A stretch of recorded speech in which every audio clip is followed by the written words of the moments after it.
Gajananam Bhutaganati Sevitam Kapita Jambu Palasara Bhakshitam Umasutam Shoka Vinasha Karanam Namami Vigneshwara Pada Pankajam Gurur Brahma Gurur Vishnu Gurur Devo Maheshwaraha Guru Sakshat Parabrahma Tasmai Sri Gurave Namaha Sadashiva Samarambam Sankaracharya Madhyamam Asmadacharya Paryantam Vande Guru Paramparam. Om Sahana Bhavatu Sahanau Bhunaktu Sahavirjam Karavavakai Tejasvinavaditamastu ma Vitvishavakai.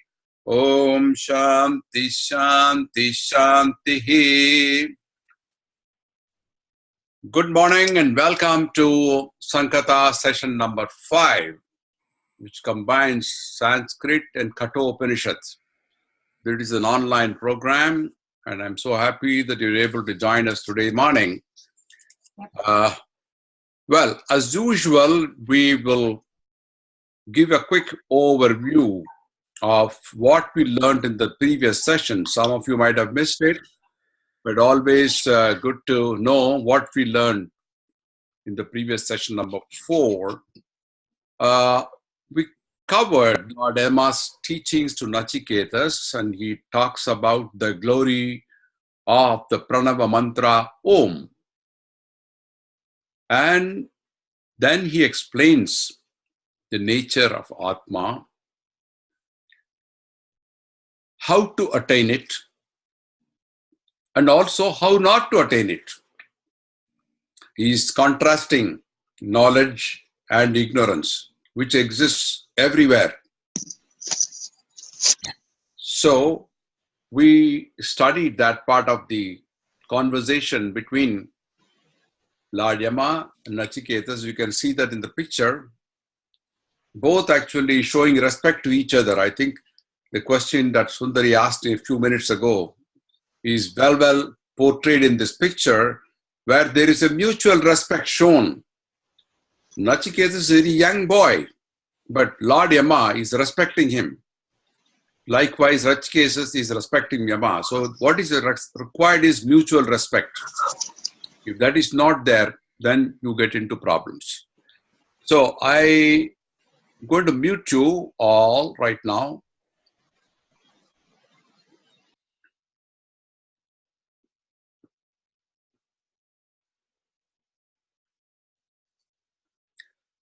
So then last session we concluded Valli 2 of chapter 1. I told you Valli is a section of the chapter, and we have 2 chapters in Kathopanishads. Therefore, we concluded Valli 2 of chapter 1, and we just started Valli 3 on sadhanas. Sadhanas means exercises, and Lord Yama is providing an analogy of a chariot drawn by horses with the driver and master. So Yama Dharmaraja, the teacher, he compares the human body and its action to that of a chariot, drawn by horses, driven by a charioteer, with a master behind, or a master who sits in the same chariot. And he starts comparing the human life to a journey of understanding. So when you go on a journey, let's say you go on a car, what are the essential things you need to have a comfortable journey? Because you need to have, of course, a good car, a reliable car. May not be a Benz or a BMW, but you need a reliable car, which means the body, it should be healthy. So health is number 1. You see the lesson here. Not many people will understand this because we do give importance to health. That is a primary thing which is needed to understand all this. Many people think that the Vedanta is something meant for old people and You don't really have to worry about it during your younger days. But what you need first is health. To be able to go on this journey, you need a good car. Secondly, you need to hire a good driver, which is the buddhi or intelligence. You should know how to drive, not sudden brakes, not sudden accelerations. You should know how to observe the road signs. All that is expected of a driver. So this is where we learn to learn by an analogy, and this goes on. So let's go to the verse we left off. Atmanam ratinam viddhi shariram ratamevatu buddhim tu saratim viddhi manaha pragramevacha. Atmanam ratinam viddhi is to know. Ratinam is the owner of thee. Atmanam is yourself, the soul. Shariram rathamevacha. Shariram is a body. Rathamevatu means it is the chariot or the car. Buddhim tu saratim. Who's the driver? The intellect. Buddhi. Manaha pragrahamevacha. Manam, the mind, is the reins, the bridle. So it says, know the self as the master of the chariot and the body to be the chariot. And know your buddhi, the intellect, as the driver and the mind as the reins. This is where we left off last time. So just to connect up these, I am giving these verses. The verse 4, Vali 3. Indriyani hayan ahur vishayam steshu gocharan atmendriya mano yuktam bhokta iti ahuhu manishanaha. I have given you the breakup of the sandhi for the second line, which we covered last session. So here we continue to say the senses are the horses. They say, here they say means the wise men say that. Manishinaha, the objects which are on the path. The individual is associated with the body, the senses, the mind, and he is the bhokta, who is the enjoyer. So says the wise man. So here you have the recalling of last session. I am not explaining in detail because we already covered it, but we are going to start the verse 5 now. Yastva vijnanavan bhavati ayuktena manasa sada. I've given you the breakup here. Yaha plus tu, avijnanavan. It is not vijnanavan, but a. Ya plus tu, yatu avijnanavan. This is ignorant. Bhavati is ayuktena manasa sada. Tasya indriyani avashyani. Avashya is opposite of vashya. Vashya is to grab or to attract. Avashyani. Drishta ashva. Drishtashva iva sarate. Yastva avijnanavan bhavati ayuktena manasa sada. Tasya indriyani avashyani. Dushtashva iva sarate. So here he's talking about the one who is ignorant. What happens to the journey if a man is ignorant and is wicked, is not following the dharma as it is, and is also disturbed in mind, like many people are. They don't have peace of mind. To him, these senses are like wild horses. They came, they run in different directions. Now, how can you ever control a chariot where the horses run wild? You cannot. So you need to have that stability to control the horses, to be able to tame them. Man has tamed many wild animals. How? By his skill only. You can see in the circus, a lion is tamed, and there's a man who's inserting his head inside the lion's mouth. He has tamed the elephant. And he has tamed the tigers. He has tamed the horses. But he's not able to tame his senses. Surprising, isn't it? These are controllable, but you need a good driver, somebody who understands what these are. So for him, it is difficult. Going further, here again, the first line is very difficult for you to understand. That's why given the breakup there. Yatu avijnanavan bhavati amanaskaha sada suchihi nasa tatpadam apnoti samsaram chadi gacchati.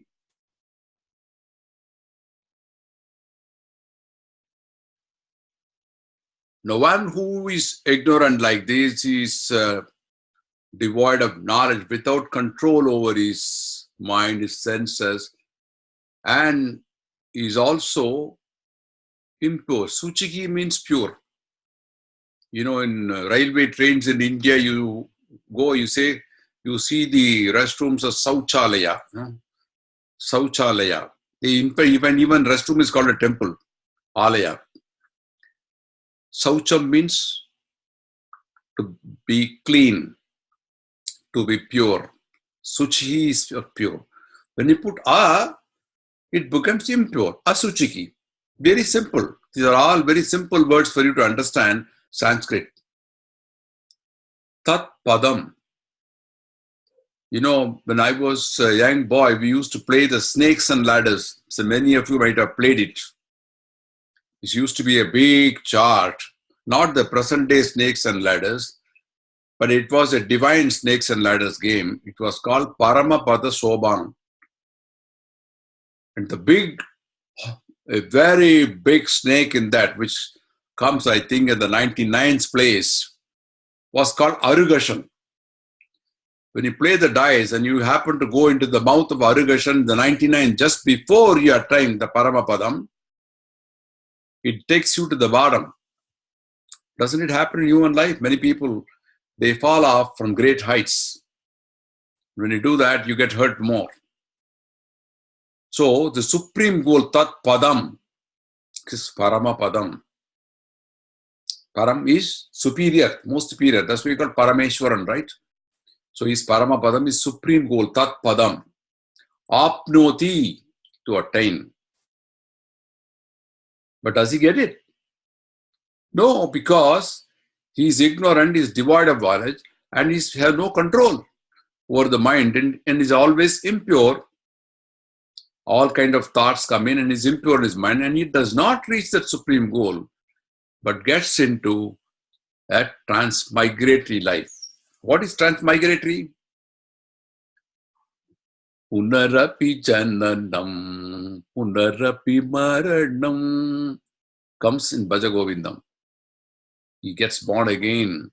The cycle of rebirth continues and continues. And this is something unique about Sanatana Dharma. Now, this belief is not there in other religions, but only in Sanatana Dharma, that we believe you reap what you sow. You get what you do. action and reaction. Until you get into the point where you have understood yourself and you do a lot of good, you keep on getting new births. So it's difficult to get a human birth. You may be born as an animal. Therefore, one has to be really be informed, should have what is called a high EQ. You know, there's like IQ, you have EQ, emotional quotient, it's called. And there are people with very high IQ, but very low EQ. They'll break down in no time. There are people very intelligent as far as their subject is concerned, but very weak when it comes to controlling emotions. So you find that some of the top class criminals, who do mastermind sort of big crimes, multi-billion dollars and so on, they're very intelligent.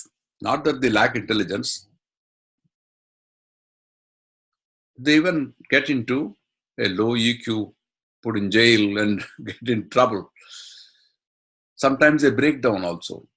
I've seen some people breaking down. So the Upanishads here are something like PhD, very advanced knowledge. So you need to have, first of all, a bachelor's degree to get into that. And Bhagavad Gita provides a bachelor's degree sort of thing. It's more subdued. But this is a little more advanced. So here, this verse tells you that what happens to the person who has no control. And eventually, he gets into this kind of problem of rebirths. Going further, this is verse 8.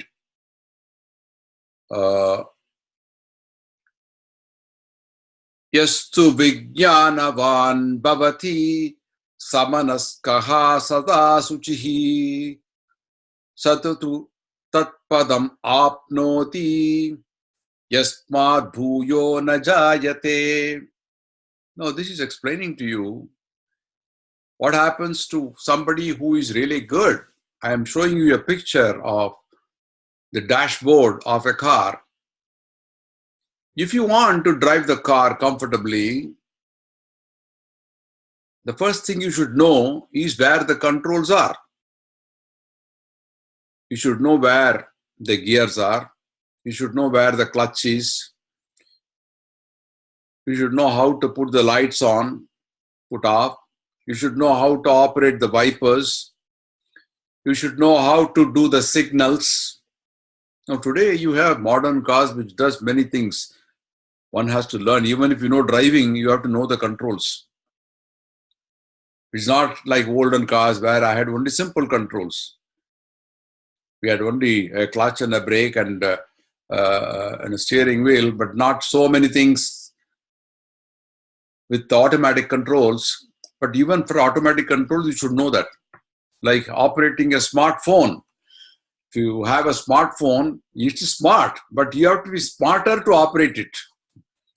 You have to know many applications and then download them and keep them and know how to dial and how to access the email and so on. So here it says, this explanation is for those who have the discriminative intellect. Vijnanavan bhavati. Vijnanam, science comes from that knowledge. The discriminative intellect. Manam means mind. Samanaskaha is controlled mind. Sada, always, suchihi, pure. Chatu, he indeed. What it does? Apnoti, what? The goal. From which yasmat, bhuyaha, again, na jayate. Jananam is birth. Ja is root. Na jayate is not born in the world. Whoever becomes endowed with knowledge, with control over the senses and purity of thoughts, attains the goal and he is not reborn. No. Many people will question this. Oh, how do you know that? Can you prove it to me? Well, knowledge today is based on facts. Like, for example, you have chemistry. You know, there is a certain chemical which is made from mixture of two different things. Then gets results. Sulfur plus oxide, sulfur dioxide. Hydrogen plus oxygen, H2O is water. So it is based on certain facts, based on certain research, and then people have found out that this is what it is. So that's the knowledge. It's based on perception of definite facts. But Vedanta is not like that. It is not based on these kind of scientific evidence. It is based on Shraddha. Shraddha is a faith. You have to believe it. If you don't believe in it, don't go in for Vedanta. It is something which is a keynote, Shraddha, of Vedanta. And that is why Nachiketa is asking this, and he is the embodiment of Shraddha. And we learn it from him. There are so many things which people believed once upon a time, but today they have been disproved.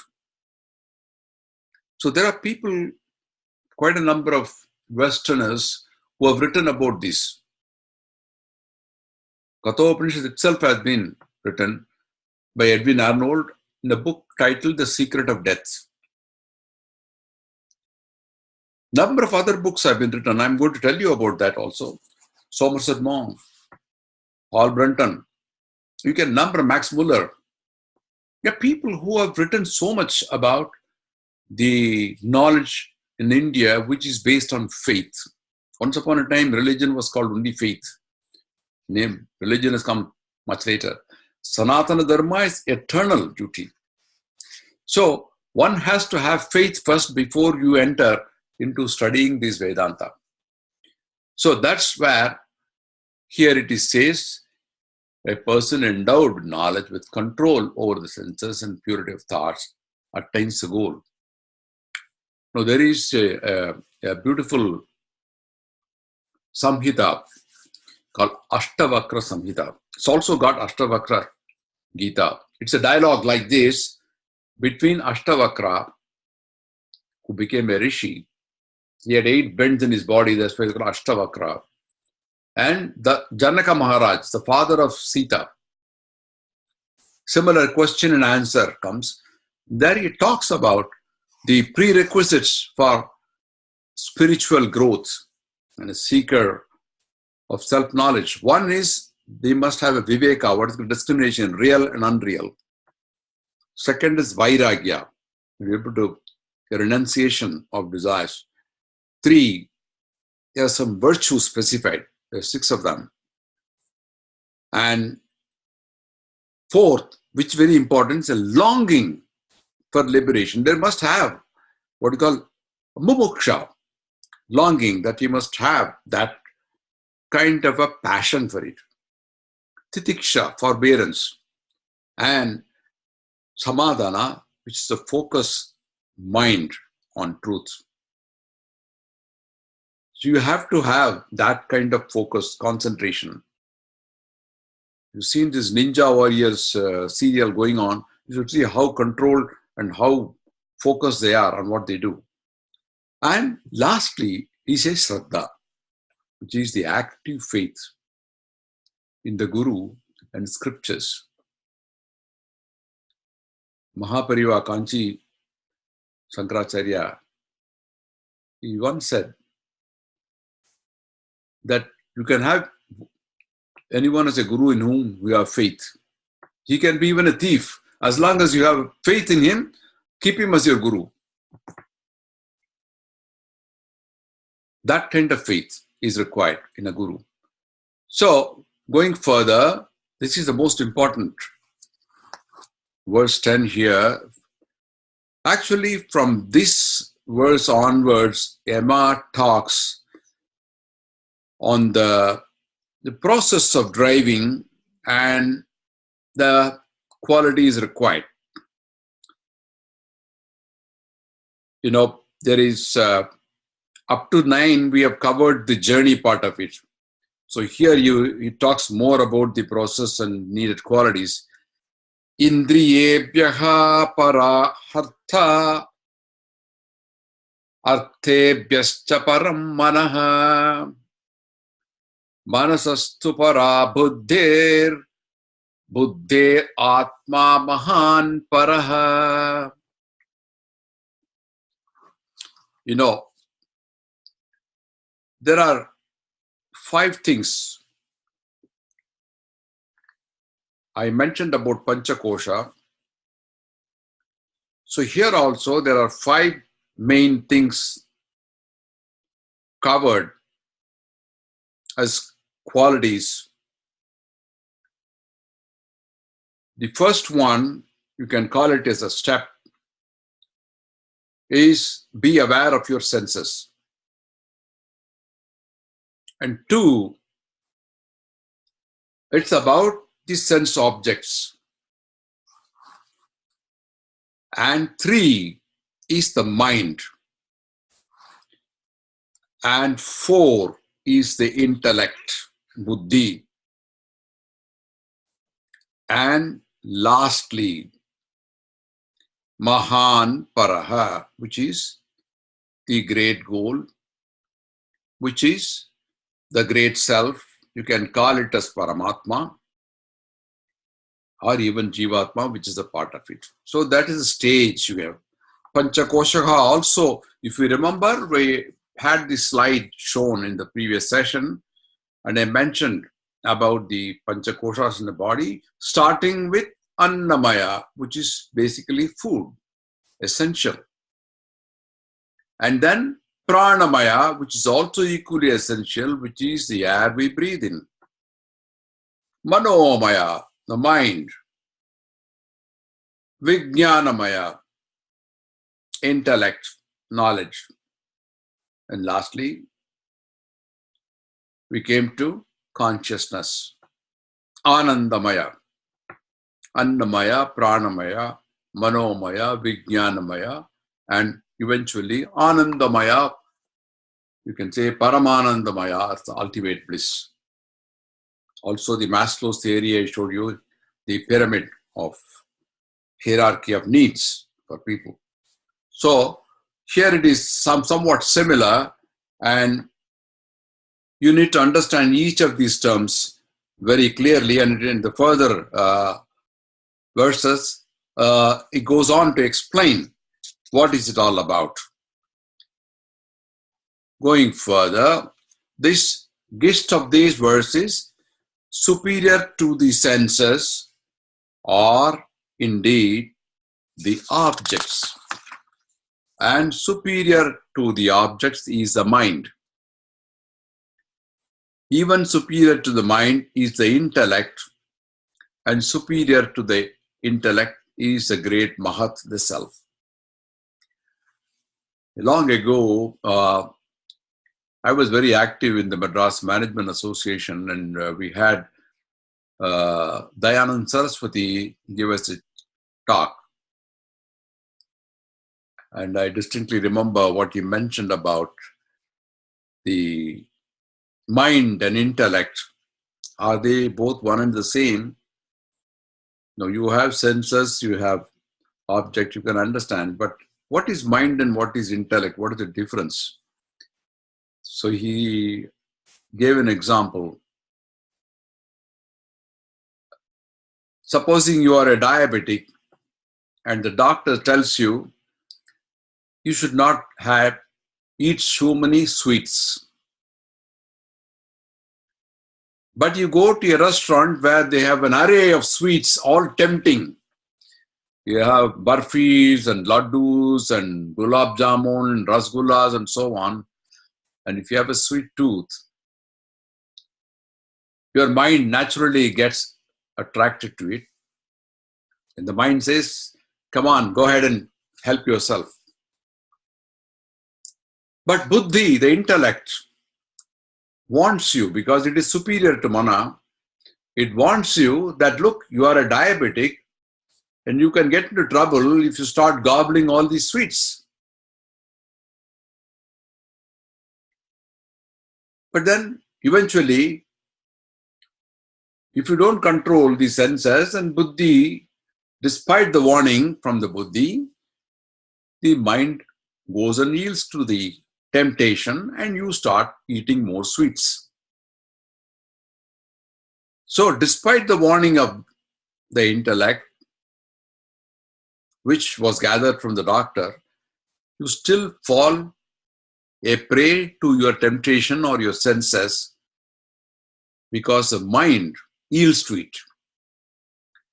So you have therefore a stage of superiority, and ultimately the intellect is the one which always warns you, but the mind succumbs. So you have animals don't have this problem. I think he mentioned this animal was a cow. He says cows don't have this problem. They eat whatever they are offered to, and they don't have this problem of mind and intellect. It's only human beings who are endowed with the buddhi, the power of discrimination, what is good and what is bad. Animals don't have it. That's why you are superior to an animal. So this is an example of how this comes in. So going further, again, I'm giving you these important verses. I'm not covering the entire Kathopanishad, selected verses only. This is an important verse, very important verse, 14, based on which great Swami Vivekananda, who came first to the United States in Chicago, he has created a slogan. And I happened to see it. I was in Kumbakonam, and in Kumbakonam station, he alighted when he was on the way back from the US. By ship, he landed in Colombo, and from Colombo, he took a train. On the way Kumbakonam, he stopped over and he raised a clarion call, which I'm going to tell you. We'll give the verse. Uttishtata jagrata prapcha varan nibodata churasya dhara nishita duratjaya durgam patastha kavayo vadanti. Uttishtata. Uttishtata means arise. Jagrata. There are 3 stages. Sushupti, Swapna, Jagrata. Awake. He raised the clarion call based on this verse of Kathopanishad in Kumbakonam at a public talk. Arise, awake, and stop not till your goal is reached. That was a clarion call of Swami Vivekananda based in Kathopanishad. This is exactly saying that Uttishtata, get up, don't sleep, arise, Jagrata, be awake. Prapya varan, having approached the wise, Nibodata, to know the truths. Having attained what? Having approached the Guru, when you say the wise here, to know the truths. You are trying to learn the truth from him. Churasya, chura means sword. In Hindi, you call suri, right? Derived from the Sanskrit word chura. Chura is sword or a knife. Churasya, swords, dhara, edge, sharp edge. Nishita is sharpened. Duratjaya, it is difficult to tread on. Durgam, Durga means fort. That many people have the name as Durga. Durg means in Sanskrit fort. That which is impenetrable, indefeatable. People have this Durga. Durga Puja, you do it. In Bengal, very common. Durga is that deity which cannot be defeated. Comes from this word Durgam, impassable. Pataha, path. In Delhi, you find many of these roads having Shantipath, Jnanapath, and all those roads are there. Chanakyapath, Tat, that, Bhavayahada, wise, Vadanti is to describe or speak. So it wants you here. Do not think it is easy to do this job. It is like walking on a razor's edge. You could be cut into two. What you need is a guru. Arise, awake, having attained the guru to know the truth. The wise say, the sharp edge of the sword is hard to tread. So also the path prescribed is hard to travel.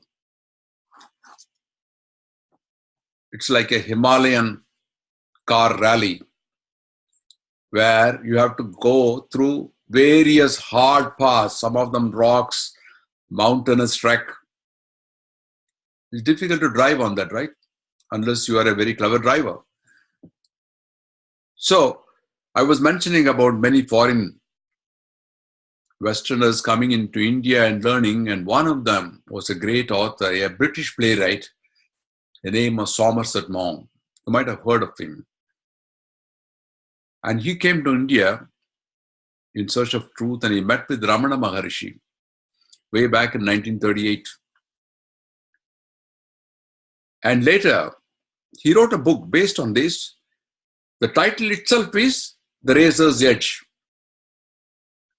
Title of the book is The Razor's Edge. He wrote another book also, which is based on Upanishads, Of Human Bondage. Another book he wrote. So many people visited India, and they knew the treasure of knowledge, and that they met with great people like Ramana Maharishi. Then they came to know about this.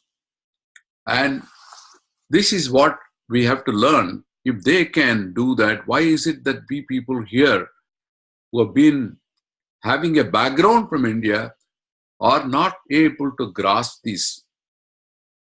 Because we get tempted away by all these commercial ads that you see, and you get drawn into that, especially the younger people. And you find that's probably the reason. I always say this, crime is increasing everywhere, right? You have more cops, more jails, more courts. Why is it so? Because you are not nipping it in the bud. You don't know the root cause of crime. Why does a man commit a crime? You know, in India, once I went to a government office, the peon was asking me for money.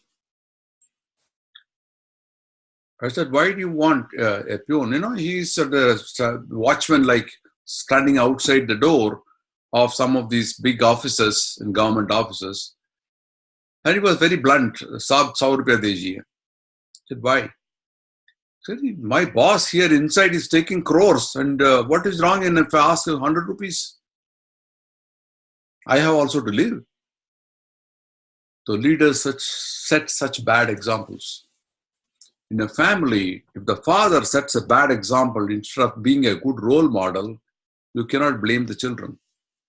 This is what happens. The whole system gets completely upset because at the individual level, we don't tackle the basic thoughts. So it grows and grows and grows. It becomes uncontrollable, like a giant. So you have chemical drugs. They numb the nerves and reduce the pain, but it doesn't go to the root cause. It has to go and tackle the root cause. I had a grandfather who was a doctor. He was an allopathic doctor, but eventually he moved over. He started practicing homeopathy because he said allopathy does give you relief, but it doesn't tackle the roots of the disease. And he was very successful. He practiced with Dr. Rangachari, and he was very successful in homeopathy. He treated those cases which was left off, written off in allopathy, and those were cured. So you have certain techniques to deal with it, and you have to do it.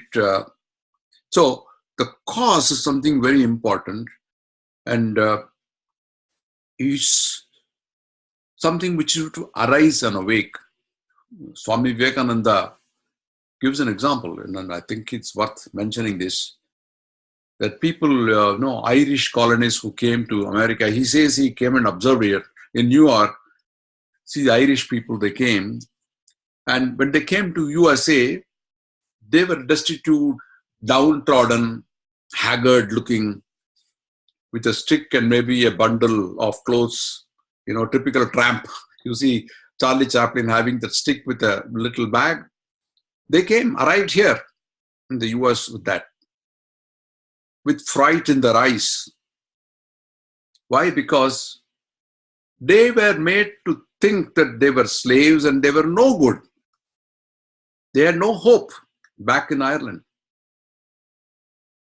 You are born as a slave and you have no hope. So they were used to that kind of an environment, and they were naturally having that fear, and they arrived in the USA. And within 6 months or so, the man started walking erect. He was better dressed. He had more confidence in himself. Why?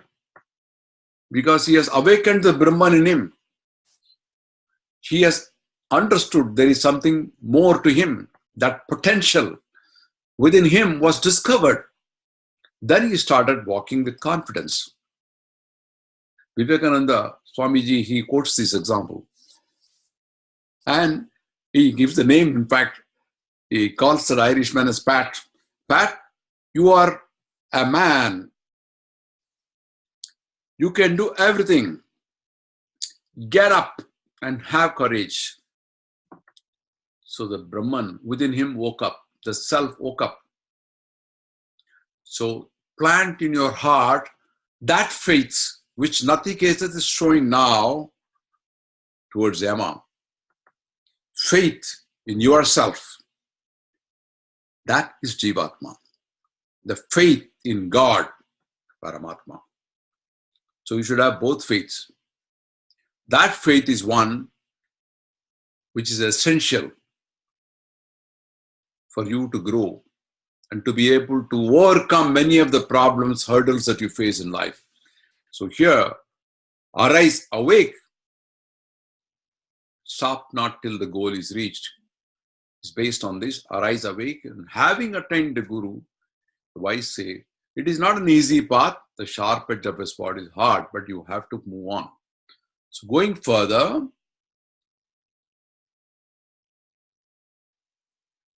now I had this little line put in, Swami Vivekananda's clarion call is based on this verse.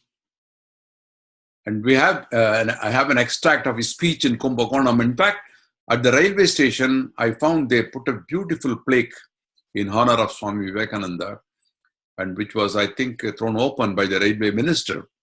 It's a very nice railway station, very cleanly kept, and I saw that the board is there. So verse 15, it's a little long line, but I'll split it up for you. Asabdam, asparsham, arupam, avyayam, tatha arasam nityam, agantavachayate, anadi anantam mahataha, param dhruvam, nischayatam mrityumukhyat, pramauchyate, mrityu mukhat, pramauchyate. Shabdam means, you all know that it means sound, right? Ashabdam is opposite, without sound. Sparsham means to touch. Asparsham means without touch. Rupam means figure or form. Arupam means opposite, no rupam, devoid of form. Vyayam is to decay. Vyarti is waste. Avyayam means undecaying. Tatha, rasam. In our South Indian meals, you have what is called rasam. which is supposed to be very tasty, or essence. So it's called rasam. So arasam means devoid of taste. Nityayam. Nityam is eternal. Gandham means smell. Gandham samarpayami. In puja you do that, right? Gandham samarpayami. Agandhavat means free of smell. Normally gandham you offer sandal, chandan. So yet to that which anadi anantam. Anadi anantam. Free of beginning.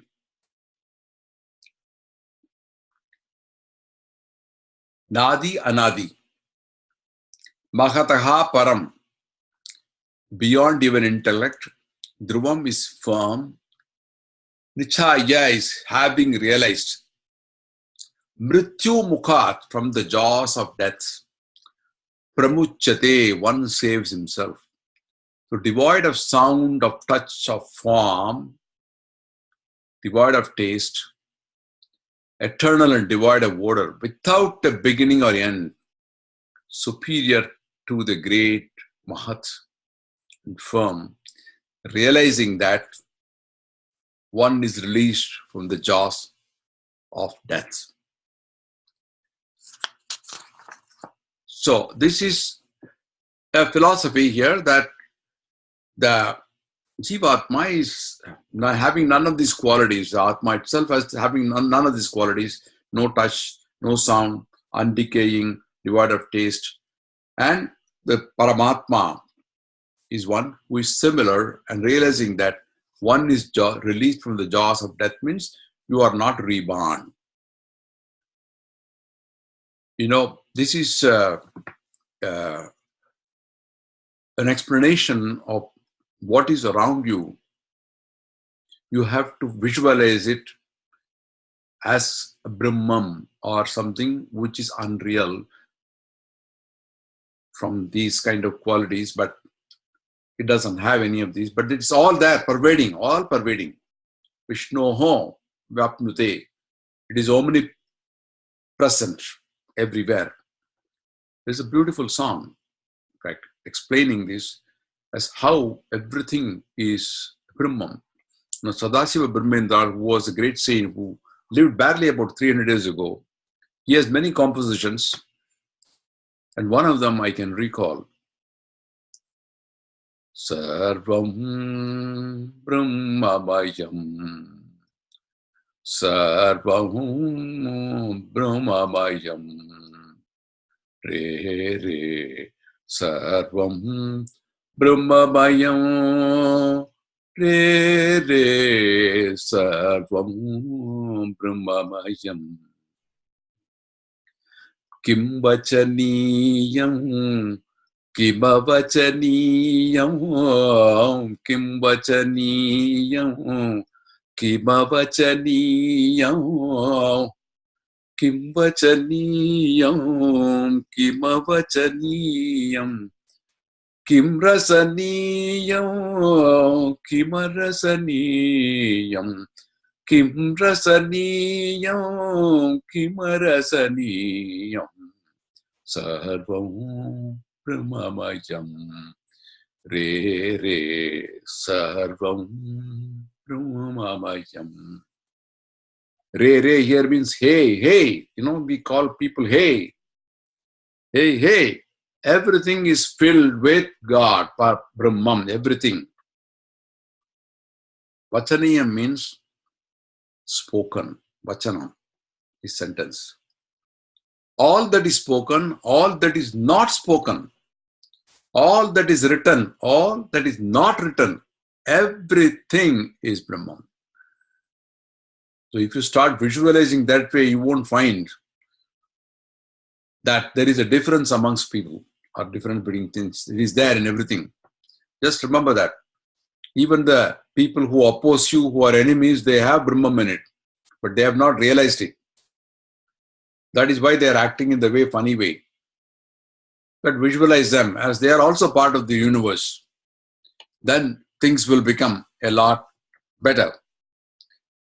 So you have this philosophy of everything is Brahman. So you're almost coming to the end of this Vali 3, verse 16.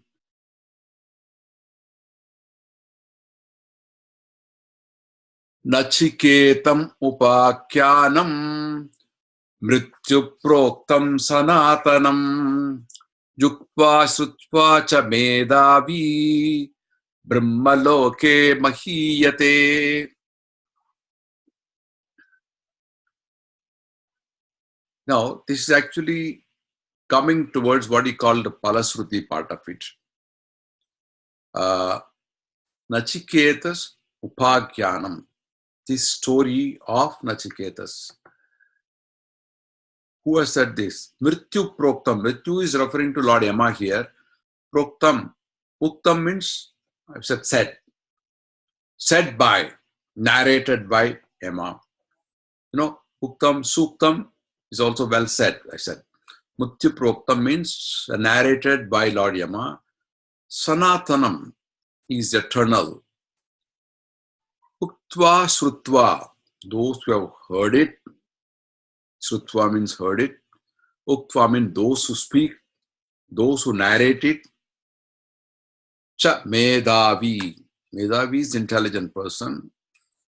If intelligent persons, they hear it, they talk about it. Brahmaloke mahiyate. They attain the glory of the world of Brahman. In other words, this is what they get by listening, by talking about it. Nachiketas Upakyanam, as told by Lord Yama here, is what you get. So it's always a question, people ask, what is in it for me? So here, the last verse is that. This I explained to you, verse 17, which I am going to conclude right here. Yaimam paramam guhyam shravayed brahma samsati prayataha sraddha kaleva tada natyaya kalpate anantyaya kalpate tada anantyaya kalpata iti. Guhyam means secret. Imam paramam guhyam, the one which is really a secret. Sraviyet resides in the assembly of Brahmanas, everybody, pure in body and mind. Brahmanas here doesn't mean really Brahmins, but those who are pure in body and mind, or during the Shraddha ceremony, he becomes fit. Anantyaya kalpate, to attain great rewards. So this is what you get. Infinite rewards. And with this, the Valli 3, chapter 1 concludes.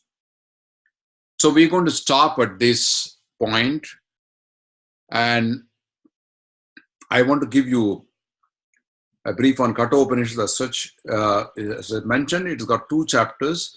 We have concluded the first chapter now with Valli 3, and we'll start with the second one in the next class, same time, Saturday. And I hope to conclude it within the next 2 classes, maybe.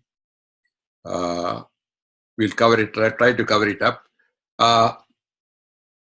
One thing is the vitality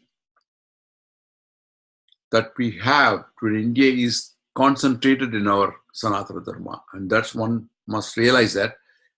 Even a peasant in India has it in him. So it's for us to revive it, spread it, and you become strong, your family becomes strong, your friends become strong, the community becomes strong, and you find you are contributing your little bit to everybody by spreading the word of peace. And ultimately, our idea is that we should live happily. And this what is aimed by learning all these Upanishads, to bring in stability of mind, to be very firm and have a code of personal conduct, which will get reflected again through our actions and through our spreading the message to everybody. So with that, I'm going to unmute you all now, and I would like you to welcome for the next session, Saturday again, same time. Okay, enjoy the great weekend. I'm going to unmute you now, and anybody having comments can say that. Thank you very much, Guruji. Very good. Thank you, Ma'am. Guruji. Welcome, welcome. Have a great weekend. Yes. You too. You too. Guruji, thank you very much. This is Davalia, and today I could attend in person, and looks like there was really a good relevance from Bhagavad Gita and Upanishad. And what you said about Vivekananda quoting, I think we can really realize that. So thank you very much. Well, welcome. You're welcome, Dhaval, and it's nice to have you online. Very good. And we